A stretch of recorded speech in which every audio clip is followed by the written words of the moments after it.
All right, welcome everyone to another episode of the Beyond Limits podcast. As usual, we have our crew, or our pack, I should say, Lee, Matteo, Daniel. Thanks for joining us again. Good to be here, yeah? Yeah. Silence. Everyone's quiet, man. I was just picturing you doing those 1,500 push-ups. Mate. And yes, sorry, I'm late and I will do push-ups.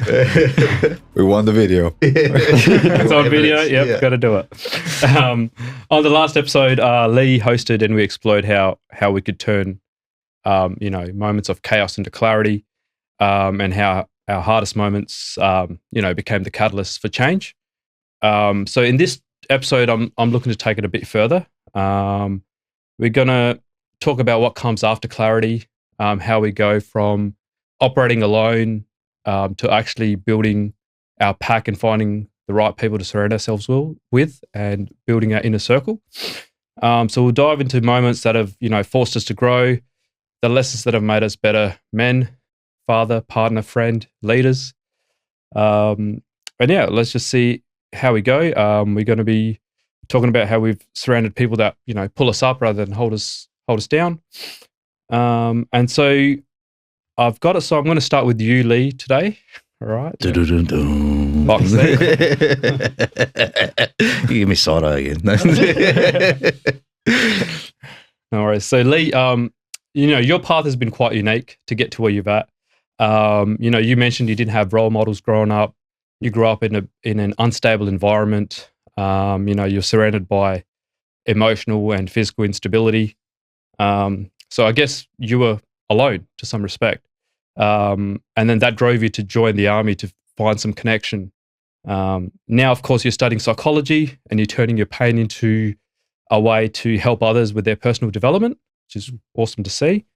And you give men a roadmap out of their destructive patterns, which is awesome. So I guess my first question for you is, in the army, what did that teach you about discipline and accountability that you use right now to coach people? Ooh, good question straight off the bat. Bam! Thank you. Well, as we know, Army's based pretty much around discipline. It all started with the initial training at Kapooka, where literally the training is to break away the people that just can't cut it, sadly.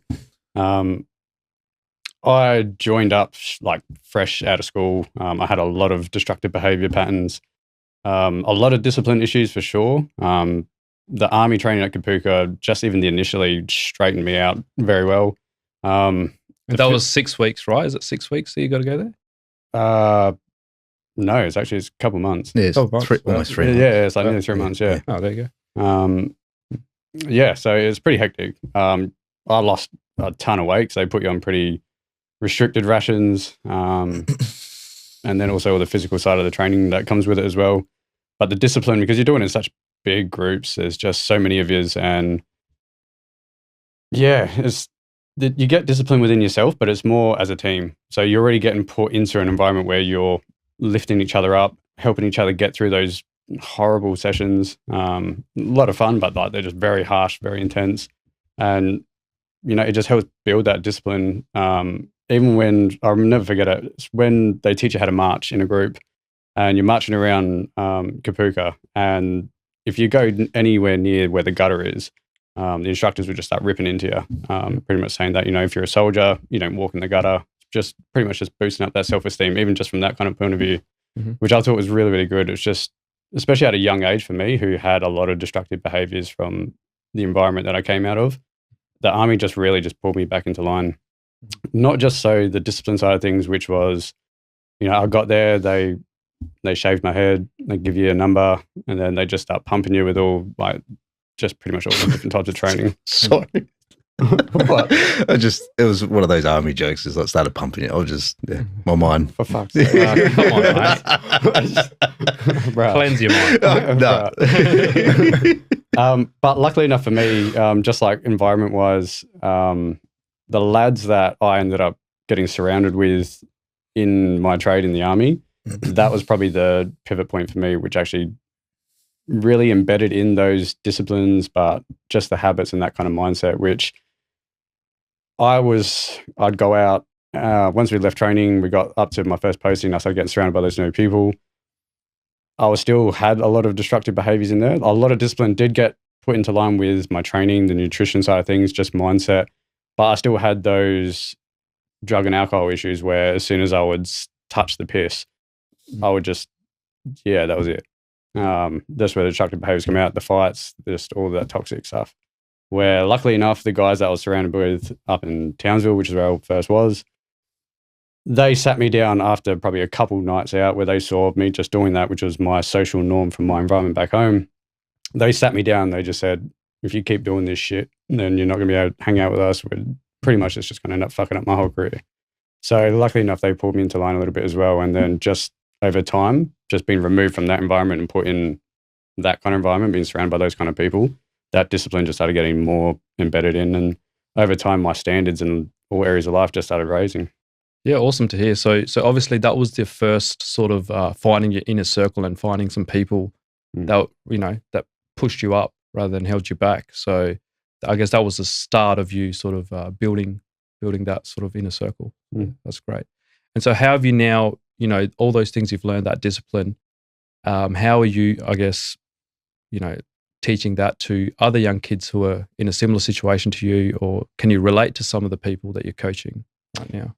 Yes, I do find that I can connect with clients on a deeper level in very broad range. So helping people from all different ages, all different kind of backgrounds, just really embedding in just all those habits. At first I had to really force myself, just like anything, when you're trying to implement a new behavior, a new habit, it does take time and it does take effort, where now I was actually reflecting on this on the way in, which is now I don't even have to think or process what's the routine, what are the steps, or what are the things I need to do to get the best version of myself out of today. It's just, I just wake up and it's just a natural reaction now, which is good. But by able to do that now, that's how I now coach others, which is through anything from how to control their thoughts, emotions, behaviors, building new habits with training, exercise, health. Yeah. So it's just. I have one question here. So one of the books that I'm reading at the moment, Essentialism, it's a chapter that's called Edit.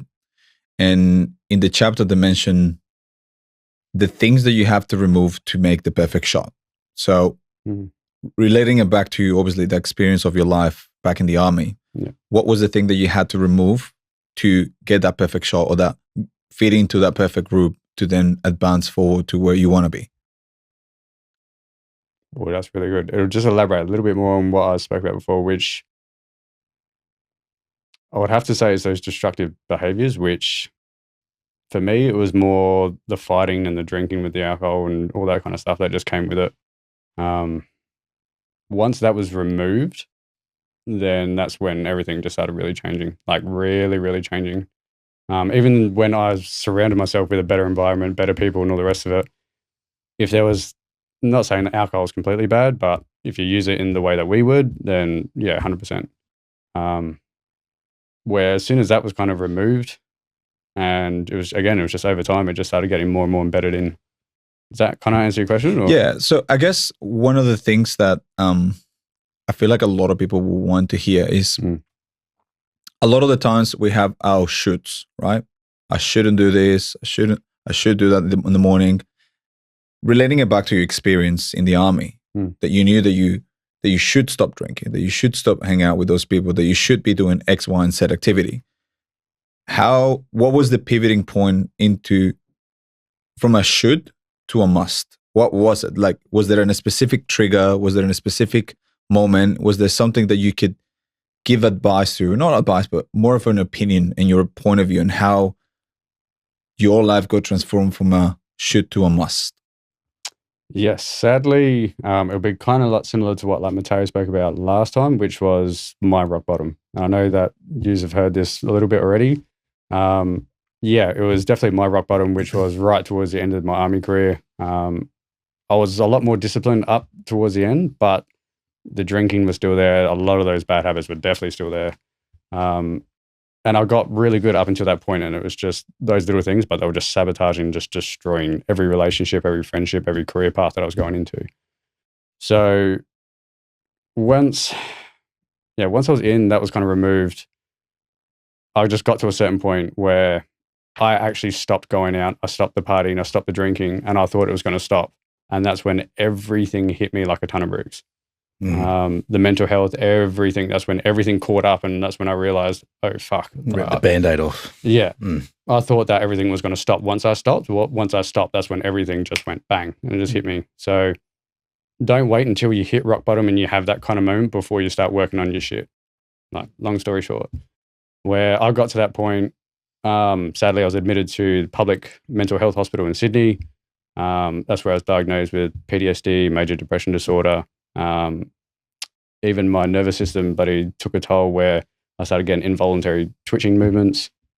Okay. That's why I started learning how to do breath work and ice baths and all the rest of it, because I wanted to be able to learn how to trigger that off and then control it rather than avoiding it. Okay. So I got to that point, and I just remember in the public hospital, and it was a horrible experience to say the least. Once they found out that I was Army, I got treated a lot better. But before that, not so much. Yeah. But once I was in there, I got diagnosed with everything. Everything just hit me like a ton of bricks. And I know a lot of men don't usually like using the word surrender, but I specifically remember having that moment, and I remember just saying out loud, I surrender, which was I surrendered to the journey of personal development, working on myself, getting better in all areas of life. I had no idea what that was going to entail. I had no idea what I was going to go or anything. But over time, the more I just started working on myself, doing the right things, the right opportunities, careers, friendship, relationships just started attracting to me in the right way. Excellent. I think you're touching a really interesting point that everyone can relate to in a different cycle, in a different timeline in their lives, which is we all get stuck in that loop without noticing. And sometimes we know that we're there, but we don't do anything about it. We just stagnant. Sometimes it takes months, days, years, depends on the person. And the shift is just to make a commitment and realize that there's work to be done internally. And then as much as we think that we have no problems within us, or that our problem is not as important, or whatever excuse that we create in our heads, work needs to be done, and this has to be a change drastically or immediately, and that it needs to take action straight away. If you don't do it, cycle continues. Yeah, and that's why I think having clarity on your vision, your purpose, your values, like whole kit caboodle. The more clarity you have on all those kind of areas and what you're doing in life and your goals and where you're headed, it just keeps you in line. It stops you from just staying in that loop. Absolutely. So at the end of the day, it's you that ends up keeping yourself stuck. We end up the biggest, negative cause for our negative emotions, which is sadly blame. We try to shift the blame onto everyone else rather than owning the responsibility and making the changes ourselves. So taking ownership is hard. Appreciate having you here, man. Thanks, man. Appreciate it. Good. It's good to be around people that have hit rock bottom. Yeah, making a difference for other people. For sure. Awesome. And it was like similar to what you touched on last week, last time we were here, which in that moment I was suicidal, 100%. I even got put on suicide watch. I was every 20 minutes. I was on suicide watch while I was in there. I had a couple of attempts whilst I was in there, hence why they threw me on every 20-minute suicide watch. That was my rock bottom from that. Once I got out of there, sadly, I did have another attempt, which was very lucky that I'm actually still here.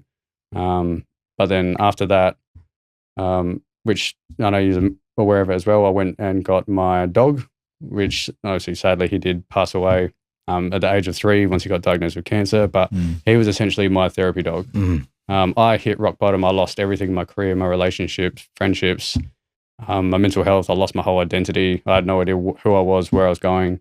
And after hitting that point and just being suicidal, I got him. He was essentially like my therapy dog. He literally, I don't know how many of you actually have dogs, but they're members of the family. They're part of your pack, I guess. It's not just people. Yeah. It can always be. 100%. And they sense that shit. Yeah, 100%. The amount of times he'd broken and they just come up and nudge you and you're like, fuck yeah. Yeah, 100%, yeah. I love you, but fuck Unconditional. yeah. It's awesome. Awesome Yeah. to have. Yeah, it's definitely helped significantly Mm. in my journey. My two Yeah. dogs. So So once he passed and everything, that was my big snap again. Like I had a big snap once I hit that point in hospital. If I had to really highlight 2 points, it was when I was admitted to hospital, Mhm. and then the second time was when my dog passed away, and I just had that snap where Mm. I just had nothing left. Did you feel like you're alone again, or like because obviously Yeah, your dog was a I big, was big part of your life? Yeah, I was became suicidal again. That was the tipping point for me where I just I had nothing left. He was the glue that was holding me together. Right. the unconditional love that they give you. Yeah, and That's the hard point. And if you lose that in those moments. yeah, like he's all I had. Like I had immediate family, but like I was on my own. Like I had no one else, like nothing. So it was just me and him. And then when he went, it was a flip of a coin. But luckily enough, I signed up to a 12-week challenge, which ended up getting me in the best shape of my life, and that ended up saving my life as well. Which my coach Josh, I praise him all the time. I can never thank him enough because I always have to remind him that I wouldn't be here today if it wasn't for him either. He jumped in there and started looking out for me, checking up on me when he didn't have to. I actually, fuck it, I'll say it. He helped me a lot better than what my actual paid therapists were actually. Of course. Yeah. Yeah. And this is someone who's come from like a psychology background and all the rest of it. Like it's the way they handled when I approached them and said, look, I'm suicidal. We always get told, trained that when you hit that point, this is when you reach out to those people. So I did that, and all of those specialists actually pushed me closer to committing suicide and actually helped me by what they were saying over Sorry the phone. to hear that. No, thanks, man. But it was actually my coach, Josh, where he actually just said, fuck this. He goes, let's fucking smash this. And I didn't know what it was exactly. There was a lot of pain, a lot of grief, a lot of anger, a lot of just all the emotions that were flaring up. But there was just something that was telling me that I had to put everything that I had into this transformation, and I had to do some kind of a post about it. There was just that intuition like we were talking about before. I wasn't sure, I can't explain it, but I just knew I had this drive that I couldn't ignore. I'm like, there's something coming out of this. I didn't know what it was. You fought, man. You had to fight, right? Yeah. Awesome. But then, long story short, once I actually completed that challenge, completely transformed the rest of my life, my emotions, my mindset, my behaviors, everything just started falling into place, just like bang, bang, bang, bang, bang. As soon as I did that post, Yuri, that you're all aware of, as soon as she saw that post, I'd already seen her for a little bit. That's when she gave me a ticket to Michael's personal development event for free. This is Michael Mojo? Yeah. So the myth, the legend. I heard that podcast. That was pretty good. Yeah, thank you. Awesome. I'd never even heard of Michael before. Like, honestly, I'd never heard of him before or anything like that. And she just said, I don't know what it is, but someone's telling me to give you this ticket. She didn't even know what I was studying. Like, she knew I was at uni, but she didn't even know. I went and attended his event, and then which is where I met Daniel as well. And then literally on the last day, one of their staff members pulled me aside and asked if I was looking for work down the track. So it's just, I know it's probably not the best way to try and look for meaning and understanding and everything. But for me in this situation, everything's kind of happened for a reason and led me to where I am today. Yeah, so you were able to find the people eventually. I mean, it took a while. There was a lot of ups and downs, but it looks like you found your people and you started building your inner circle, which is great to hear. I want to touch base on you studying psychology at uni. Was that a way for you to also understand better how you operate internally? And also from your learning so far, how have you been able to identify and help others through your learnings at uni? Yeah, so what was the first part of that again? Basically, how has it helped you to understand, internally your own psyche and, the psychology course? Yeah. A lot, to say the least.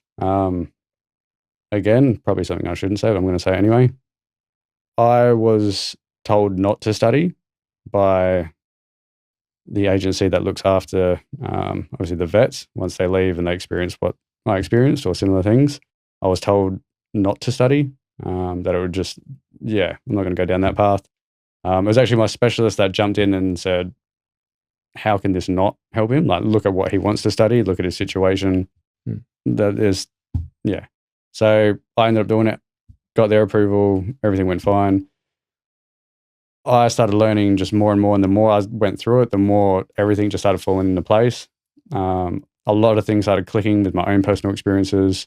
But the big thing is what I noticed is once I started going out into the field and started actually helping people, the difference between, and I've heard it all the time, but to actually experience it firsthand was once I started going into the field and I started noticing the people who had experienced, I guess you could say, traumatic or like life experiences of what we have and people like that, as opposed to people who have just gone to university and learnt it all out of a book. They're highly intelligent people. I've worked with a lot of them. But as soon as it came to the application, they were sat there and tried to communicate with someone, they just froze. Where I can just pick up so many things that doesn't even necessarily be something that I've experienced myself, but there can just be a lot of similarity things that a lot of things just piece together and click. And I thought that it was just common sense. But once I started comparing myself to other therapists and other coaches in that field, that's when I started noticing, oh shit, I'm actually standing out a lot more than what I realized. Sorry to interrupt. So do you think it's because you have the ability to connect that emotional state of that individual that you're talking to and then refine it to a logical point of view? Yes. But I can also identify when a lot of things, like even when someone's emotions are too heightened, like I'll understand that logic can't go in if the emotions are too heightened. It's just not going to happen. Where there'll be so many coaches, therapists, and you can just see them, they're not really picking up on those signs where even if something doesn't land, like I can pick up on that straight away just by the facial expressions and things like that. There's just so many little cues and signs that I pick up on.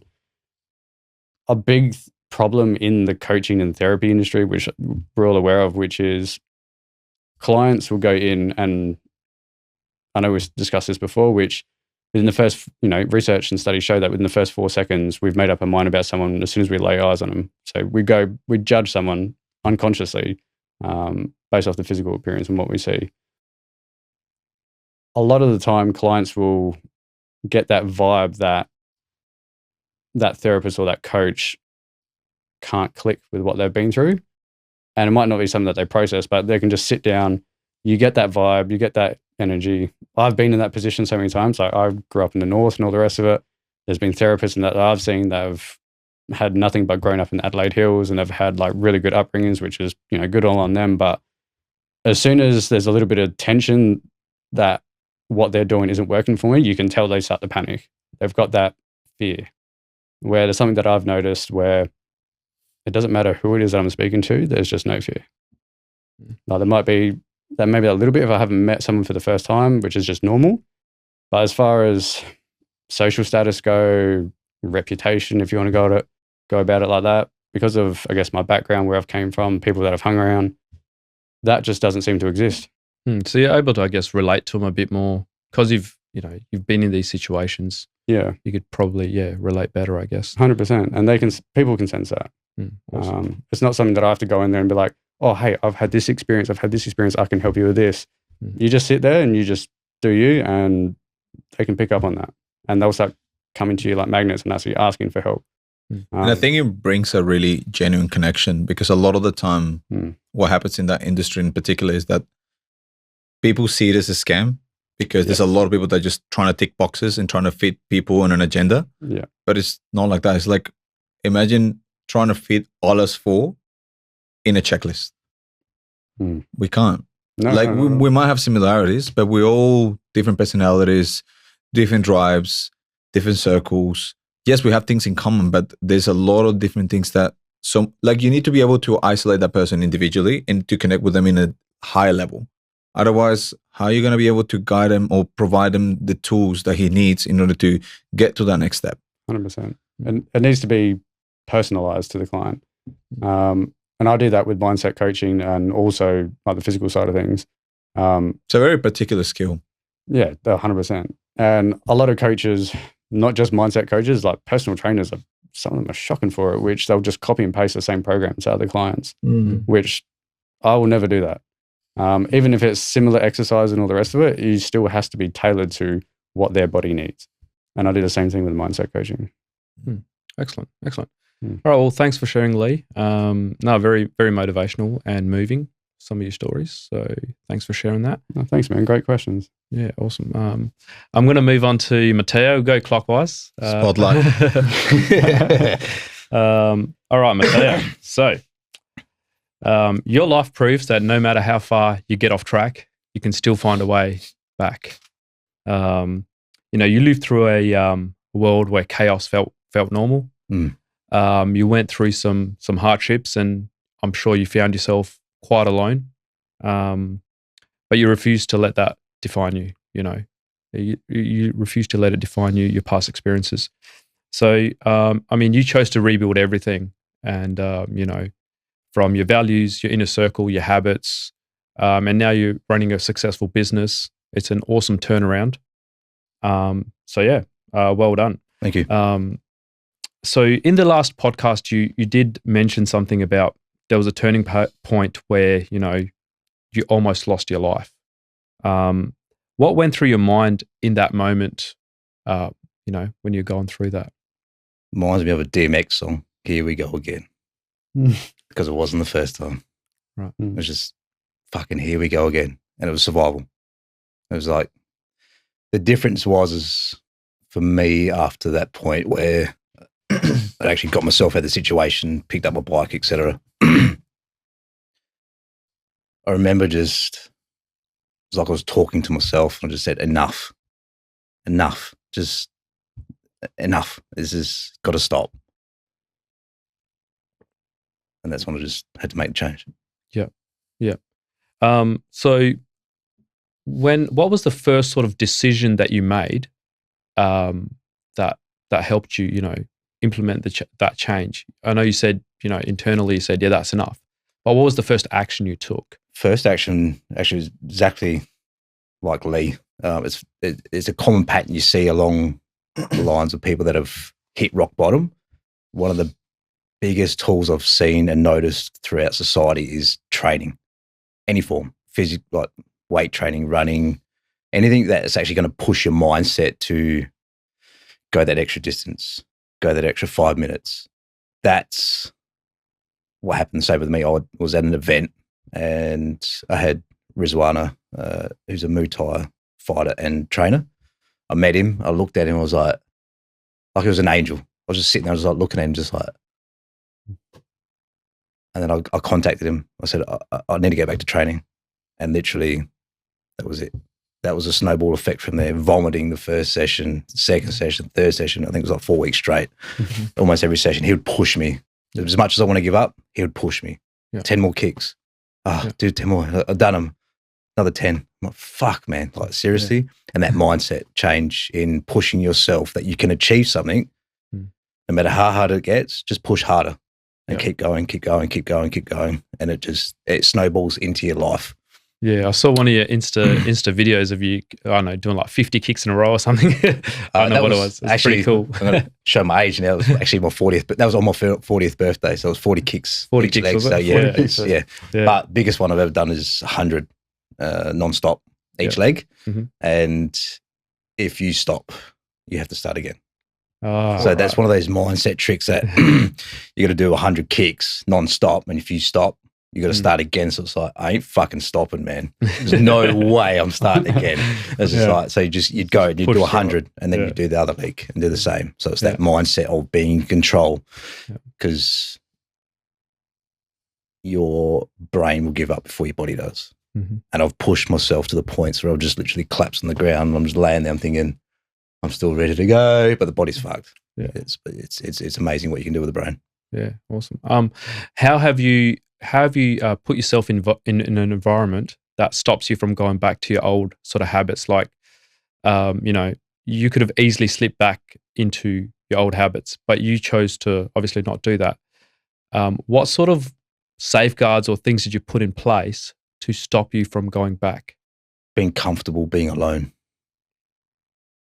If you can learn to be comfortable being alone with your own thoughts, no music, no TV, no distractions, just with your own thoughts, it's hard.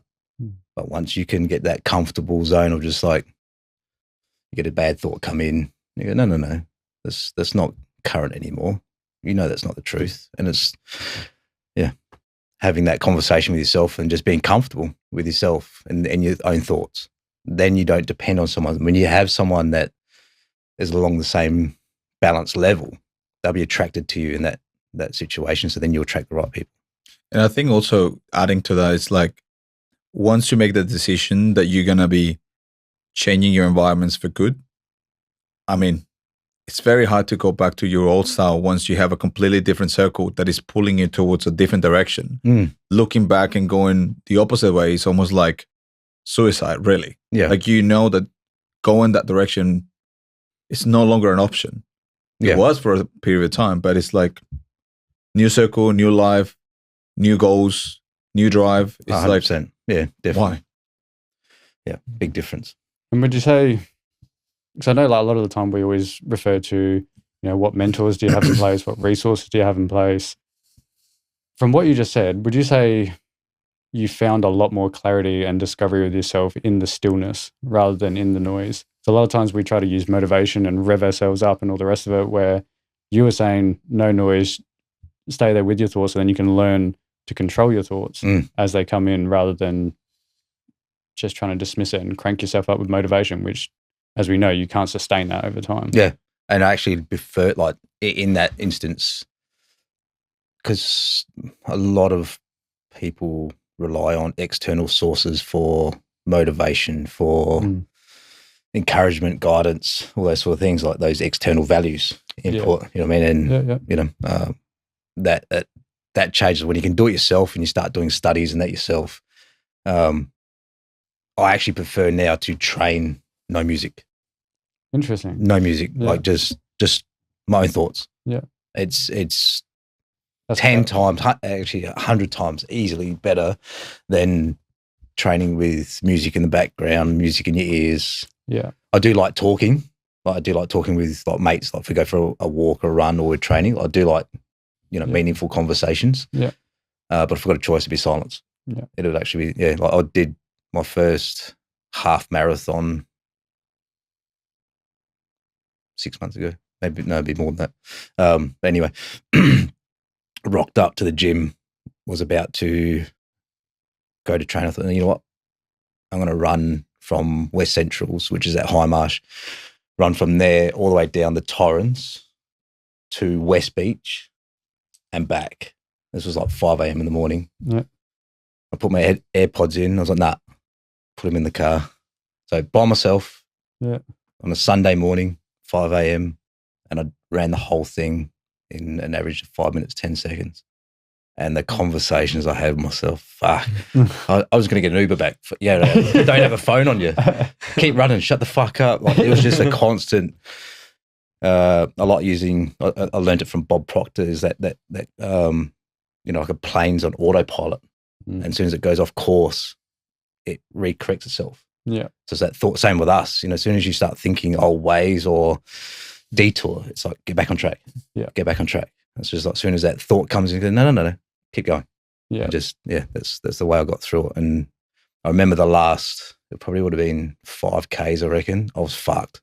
I literally wanted to stop. I couldn't feel anything. My shoulders were so fucked. I didn't realize I had 11 tears in one shoulder. Yeah. But yeah, I was like, no, just look down, one foot after the other. Just don't even look where you're going. And I kept going, one foot after another. Yeah. And then the sun came up, and then I looked up to look at the sun, and the cemetery was right there. And I was like, fuck. And I started jumping around and carrying on, yelling. And it was when you can push yourself like that, it's goes into your day-to-day life, mindset changing as well. That's so powerful, man. Like, I think that's so underestimated. Just being with yourself, being alone with yourself, being alone with your thoughts. And again, this is where you can tell that clarity with your values, your purpose, your mission, all of that jazz, like you can tell how powerful and how important that is, because if you didn't have clarity in all those things, once those intrusive thoughts starts coming in, that's when you're more likely to fall into those kind of, or just give in. Either give up or just back off, whatever it is you want to call it. Yeah, 100%. Where the more clarity you have in all those kind of areas in life, you don't even have to have that argument. It's like what you were saying, Daniel, in the last podcast, which, is just going to push me either closer or further away from my goal, yes or no. Yeah. And the more clarity you have in all those kind of areas in life, when those thoughts start coming in, that's when it's not even a battle. It's just like, it just dismisses, or you don't even have to acknowledge it. It just passes by like a cloud in the sky, because that's not aligned with who you are. Yeah, definitely. Good question. So, yeah. Did you find it hard to let other people into your life? Because obviously it feels like you enjoy your own thoughts and your own company, and you were alone for a while there. How did you find letting other people, or being vulnerable and open, like letting your partner into your life? And did you find that difficult, or how did you manage that process? That's good question. I can't actually remember who it was. I'm trying to remember who it was now. I was stuck in that mindset. Didn't want to let people in, all that sort of stuff, because of manipulation, all those sort of things. And they said, and if it does happen, your intent. It was Damien, good mate of mine. Your intent. Just remember that. Keep your head held high, knowing that you've always done the right thing. If people do the wrong thing by you, well, that's on them. It's not you. It's not a reflection of the person you are. And then it wasn't long after that, actually, he sent me a message saying he wanted me to write him a letter to promise him that I would never change the person that I was and stay true to who I was. And I hand wrote it. I've still got a picture of it. I took a photo and I sent it to him. I hand wrote it and sent it to him. That's a big thing. Is no matter how good of a person you become, there's always going to be people that will try to bring you down, that will try and manipulate you, that will use you, abuse you, whatever. It's always going to happen. It's just nature. The thing that you got to constantly remind yourself is that, did I do the right thing? Was my intention right? Yes. Okay. Fuck you. Yeah. I'm not going to bring myself down, because unfortunately, from a lot of people that have childhood traumas and stuff like that, those external values implanted into us at a young age, we carry that with us. So then as soon as someone does something wrong, it's like, your mindset goes to that childhood thing where it's like, why doesn't my dad love me? Why doesn't my mum love me? Why was I abused? Or whatever the case is. So then you carry that on. So as soon as someone does something wrong, you start blaming yourself and questioning yourself. And now if someone does something wrong, so you're a fuckwit. I'm going this way. Yeah. And you just keep moving on. And that's a healthy tool, especially if you're doing the right thing. And that attracts the right sort of people in your life. Yeah, it does. And you repel it really quick. You can see when someone's, trying. I've had a couple of times I live close to a hospital, and, just walking down the street, and you can see they want to, test the waters and see if they can roll me or whatever. And I just go, "How you going?" And they're like, "Oh, fuck." And they're just like, "Oh, fuck, he knows what's going on." Because you face it. It's facing that fear. Learning to face those fears, whether it's in somebody else or yourself, it just breaks it. One of the biggest things is like, just hide from it. Just face it, smile. Actually, Michael's thing that I learned from him was just look at it and smile at it and just go, I'm going to fucking conquer you. Yeah. Awesome. Yeah. Well, great insights. Thanks for sharing. Yep. And keep smiling in the face of fear. Oh, 100%. Good questions. Appreciate it. No worries. I hope that helps. No, that was great. We'll move on to you, Daniel. I guess a lot of people right now, when they look at you, they see this disciplined, calm, grounded version, but they don't really see where you've come from Do you see Sexy. that? Here comes the baby. Put your glasses back on, bro. No. Smart and sophisticated. Superman. He puts the glasses on. But look, a lot of people don't know this potentially. And obviously, we've shared a lot of things, you being my best mate and that. You were surrounded by violence, gun violence growing up, drug addiction back in Colombia, quite unstable. And you were sort of letting yourself be controlled by others in relationships. And it seems like you were able to get through that and rebuild yourself from scratch. So yeah, that was great. So there was a moment, I believe, in the last podcast when you said, "I'm done living with this version of myself." How did you get out of those situations, the drug addiction, the self control? I mean, not self control. Sorry, being controlled by others. How were you able to break free from those toxic habits? Okay, there's a couple of points I would say. Touching base on, I wasn't comfortable living alone. Like I wasn't comfortable with myself, and the fact that you don't know. The fact that I didn't know how to sit with myself still, that I didn't really know myself. So if I didn't know myself, there was no self-respect. If I didn't have any self-respect, I was guided by others' thoughts, influence, values, and ways of living. And when you have none of those things, sadly, you fall into bad habits. I found like when I was going through that phase, I was trying to be independent, and by being independent, I was looking up to people that had more freedom. But my idea of freedom was cluttered with partying, drugs, Fitting in. Yeah, that's a good one. Yeah, thank you. And I didn't realize that I wasn't really fitting into the group that was serving me a purpose. So that was in alignment with my values, which was sports, meaningful connections, learning. At the time, obviously, we didn't know, but business, family. And then over time, I just derailated. I just drifted in that direction. I would say that getting out was just more, I don't know. We all faced it in a different point of our lives where we're sitting somewhere or we're standing still. We looked around us and we just go, holy fuck, what am I doing here? Like, it just doesn't make sense. You looked around you, you're like, I don't like you, I don't like you, I don't like you, I don't like you. Why am I here? Why am I doing this to myself?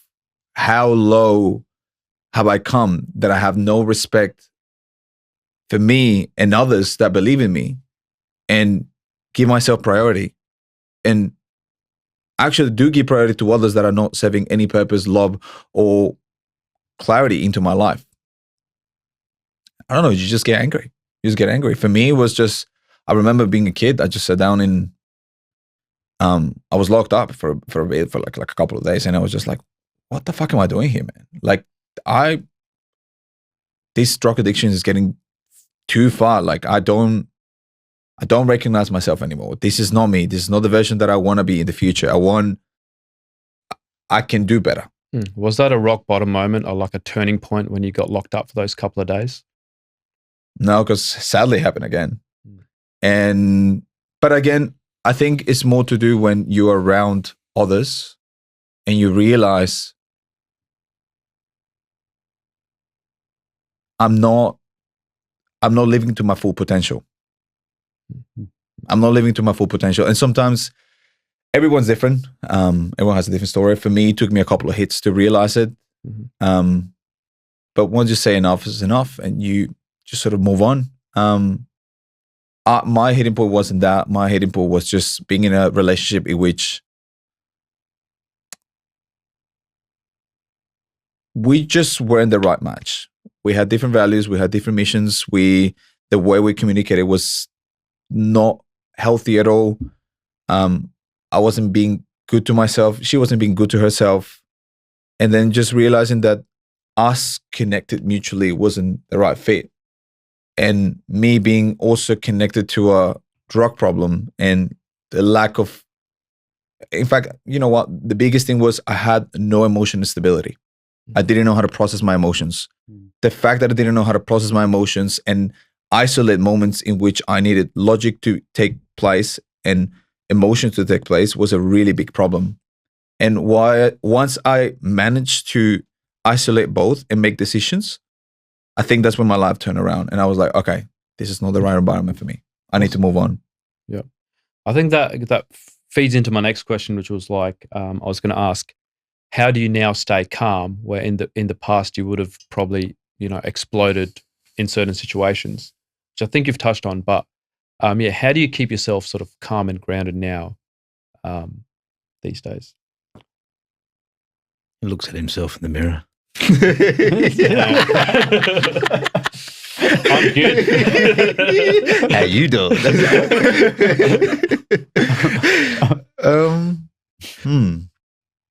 I think there's a couple of things. I look back to that period of time after my brother passed away. I went through a whole year of psychologist / psychiatrist, and it was amazing. I will never take that back, like ever. He taught me a lot of tools that I never really implemented as an adult. I implemented them as a young kid, but I never implemented as an adult. Some of them they're just basic, and I think they get refreshed through our society. And like if you are a big person in personal development, they actually get thrown at us constantly, which is the biggest one for me right now is I don't make big decisions whenever I'm emotional. Mm-hmm. Just I don't. It's a big one. I think it helps me a lot. 2, I like to take pauses if I'm not ready to take on a conversation. That helps me heaps. I feel like sometimes I do need to process information before I make a commitment.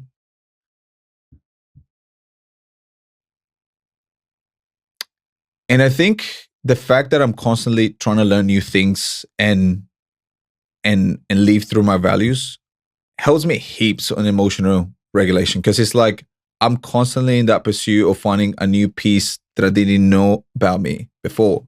So that journey in on itself keeps you in track and in line, because it's like, I think this is something that we touched base on with Michael's, and is that the whole thing that we got to do is we have our values, we have a purpose, and a mission and vision are right there. All we got to do is to figure out how to regulate our emotions in order to fast track our process. So I'm like, every time that my emotions get irregulated or that I let myself either too low or too high, I know that I'm off track. So I got to figure out how to get into that balance point so I can fast track my process. Mm-hmm. Mm-hmm. Oh, excellent. Oh. Actually, I've got a quick question to elaborate a little bit more on that. I think it might be very insightful, especially for people tuning in. Because you're saying like in that moment, when those emotions come in, especially if they're too heightened, that you need to take that moment to pause, reflect, kind of that emotional regulation process. It sounds like you're able to detach from those emotions when they come in that moment, which is usually when they first arise, that's usually when they're the most strongest. Is there like an internal dialogue or something in that moment where you're able to actually feel yourself kind of detach from the emotion that you're feeling to allow that process to start happening? Because that window is fucking difficult for the majority of people in this world, where as soon as that emotion comes up, usually they'll react to it rather than actually just go, oh, detach and just go, that doesn't serve me right now. Let me do these things and we'll come back to it. That little window is so hard to implement into most people's lives. So is there something in there that maybe people could start tuning in, they could start maybe trying to implement that, try and get that kind of process happening for themselves? 5 seconds, silence. And the question is, if I had someone right next to me that was my best friend, had the best intentions for me, what would they say? Consider it. That's what I do. 5 seconds. Don't react. Don't say anything. Be comfortable with the silence. Mm. What would you say to yourself in that moment with the best intention possible? Man, I love that. Mm.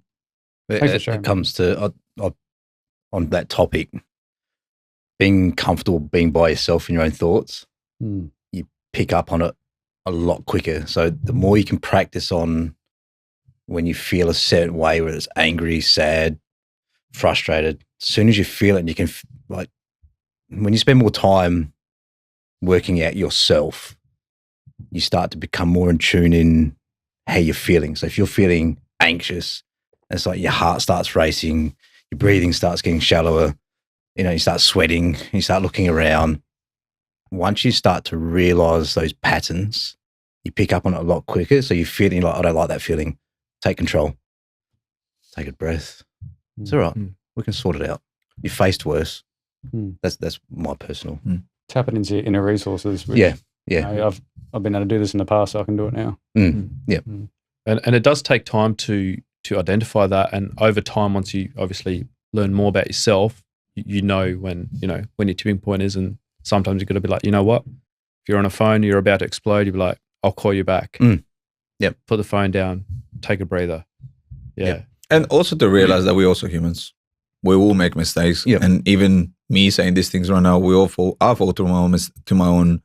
Like sometimes I don't follow up in these practices all the time because we're humans. We can only do what we can do. But it's just a reminder that, okay, I fucked up this time. Next time I'll get it right. Yeah. That's it. Again, not getting stuck in the shoulds. Yeah. I should have done this, should have done that. It's just, I must do it right the next one. That's it. Excellent. All right, I'll wrap it up now. I'll ask you one other thing about yourself. So I know that you were stuck with these bad habits. What was sort of the hardest thing to walk away from? Because a lot of these habits sort of still followed you for a long period, and you've been trying to break away from these habits.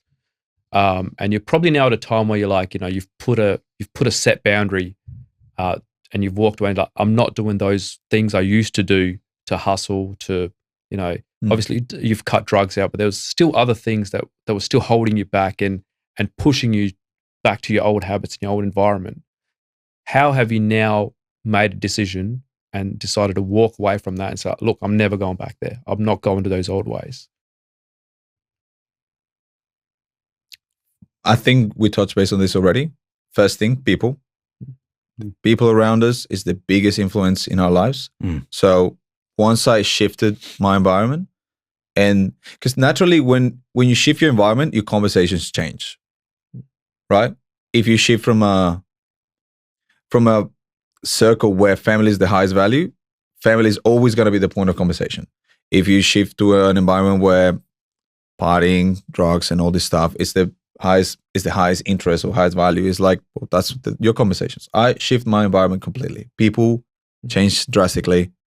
And then naturally, when you're finally in tune with your values and for what it is now, my purpose, is like, why look back? Why looking back? And then after that, I think something that Matteo touched base on, which was just something has to die in order for something to grow. Simple. I was willing, like the thing that I said to myself was, I'm okay making this sacrifice. I'm okay sacrificing this part of me because it no longer serves me a purpose. I must move on in order to find who I really want to be. Yeah, you got to have that long-term vision. You got to really think, if I keep going down this path, well, yeah, it benefits me short-term, but, what do I need to change? It's really good that you touched base on that. I think the long-term vision is what a lot of people lack of because we want immediate gratification. Took the words out of me. I was about to say exactly the same thing. Literally. Drugs, alcohol, sex, whatever Anything. the addiction is, violence, it's that instant gratification feeling. And when you got a long-term vision, it's like you're excited about it. It's like, what do you mean I have to wait 10 years? 10 fucking years. Like, I'm used to just having something and it gives me the rush. The rush or whatever it is. Yeah. It's now you got a business plan, mate. 10-year business plan, right? Actually, the funny thing is I've got plans to live to 127. And I'm not even joking. 127 kicks, mate, at that. I can do it. Yeah. Get the pads. We'll even record it. I just touch base a little bit on that. So I feel like that's where a lot of people can experience that overwhelm. If they're looking at literally like the goals way down the track rather than what's kind of in the moment or what's more in front of them. That overwhelm, and that's where they start to lose that clarity, that motivation, that discipline with just even trying to tackle what's in front of them.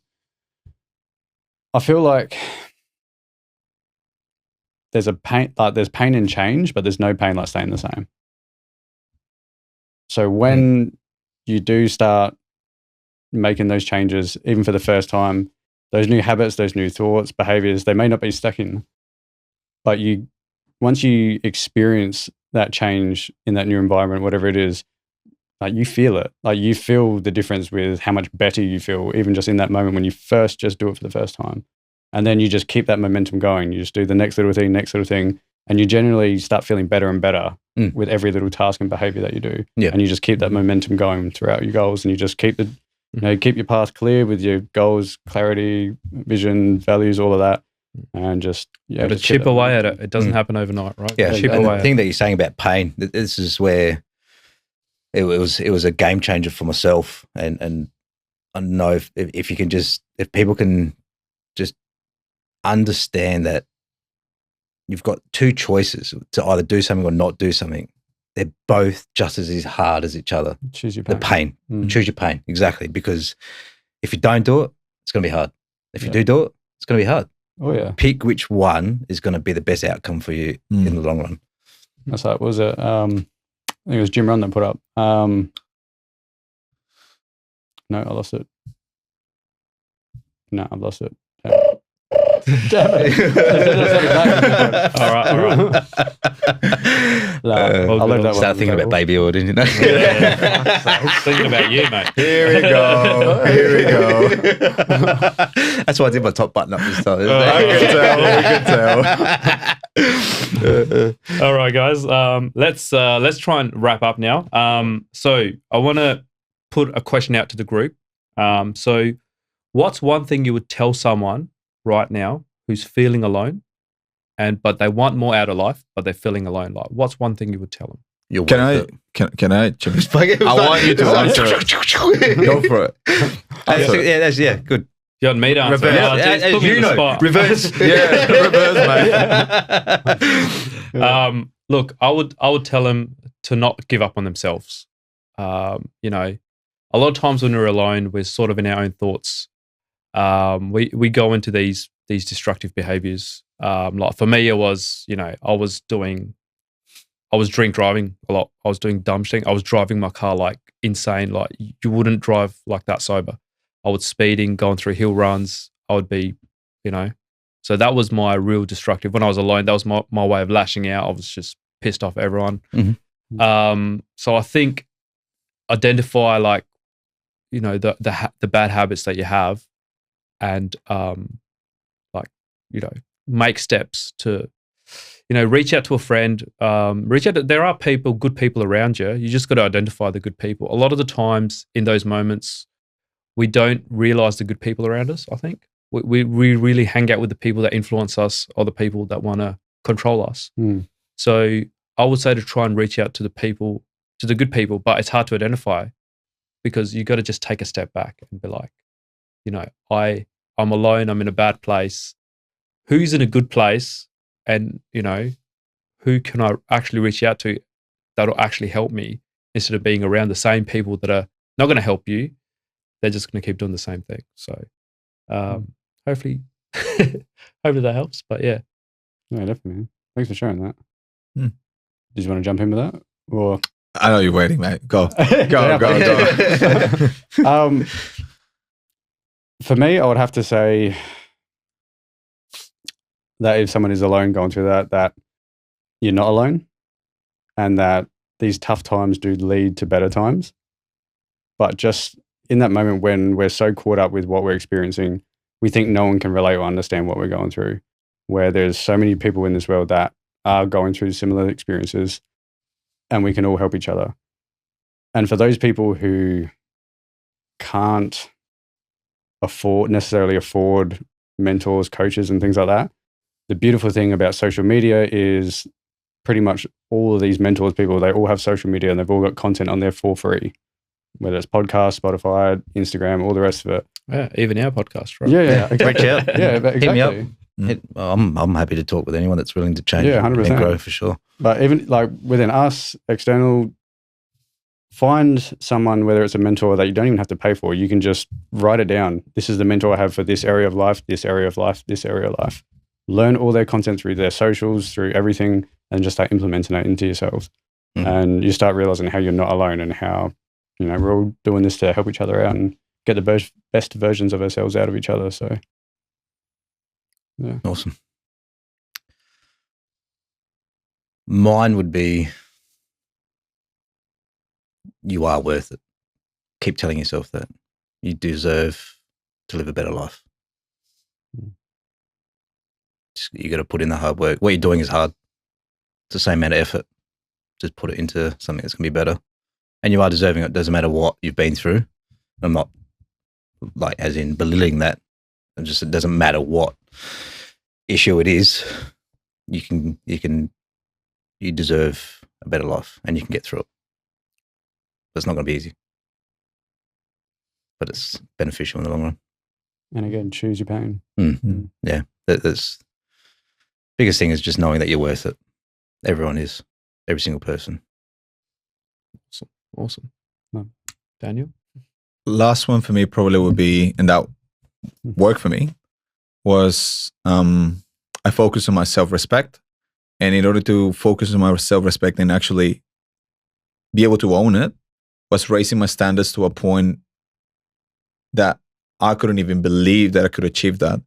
And once I hit that, whatever that is in whatever life you're running to,